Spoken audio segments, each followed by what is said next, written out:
The Freedom Front Plus, FF Plus, a South African political party, has recently intensified its campaign against Black economic empowerment, BEE, and affirmative action policies.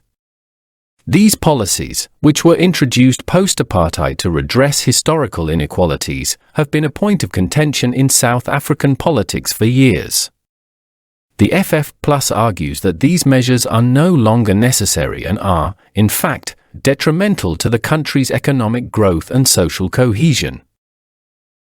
The FF Plus, led by Dr. Peter Groenewald, has been vocal about its stance on BEE and affirmative action. In a statement released in early September 2024, Dr. Groenewald reiterated the party's position, stating that these policies have outlived their usefulness and are now contributing to economic inefficiencies and social divisions.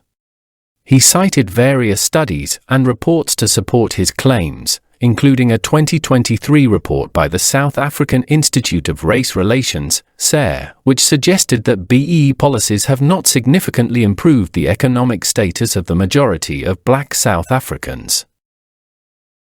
According to the SARE report, while BEE policies have created a Black middle class and increased Black ownership in certain sectors, they have also led to unintended consequences such as fronting, where companies misrepresent their BEE status to gain government contracts.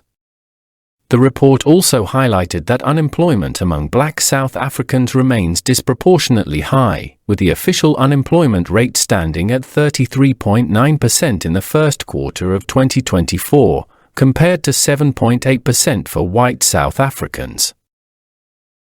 Dr. Groenewald also pointed to the economic impact of these policies. He argued that BEE and affirmative action have led to a brain drain, with skilled professionals leaving the country in search of better opportunities abroad. This, he claimed, has resulted in a shortage of skilled labor, which in turn has hampered economic growth. According to Statistics South Africa, the country's GDP growth rate has been sluggish, averaging just 1.2% per year over the past decade. In contrast, other emerging markets such as India and Vietnam have seen much higher growth rates, averaging 6 to 7% per year over the same period. The FF Plus leader also criticized the implementation of these policies, arguing that they have been used as a tool for political patronage. He cited several high-profile cases of corruption involving BEE deals, including the controversial Gupta family, who were accused of using their political connections to secure lucrative government contracts. The Zondo Commission, which investigated state capture in South Africa, found that the Guptas had manipulated BEE policies to their advantage, resulting in billions of rand being siphoned off from state-owned enterprises. In his statement, Dr. Groenewald called for a new approach to economic empowerment, one that focuses on merit and skills development rather than race. He proposed a series of measures to achieve this, including tax incentives for companies that invest in skills development and job creation, as well as reforms to the education system to improve the quality of education for all South Africans.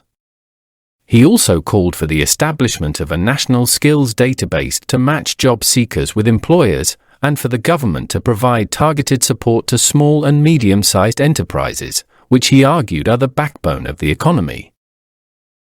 The FF Plus's stance on BEE and affirmative action has sparked a heated debate in South Africa.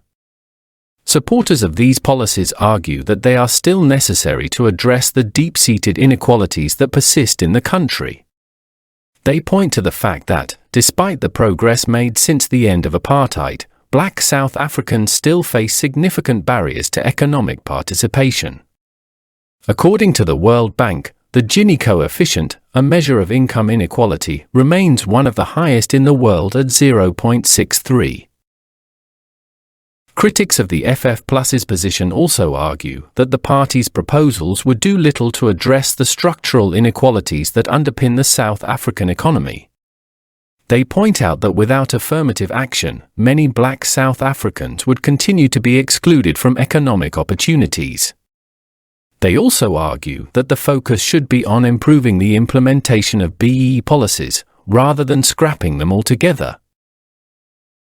the debate over BEE and affirmative action is likely to continue. What is clear, however, is that the future of these policies will have significant implications for the country's economic and social landscape. Thanks for watching. Please don't forget to like, share, comment, subscribe, and hit the notification bell for more updates.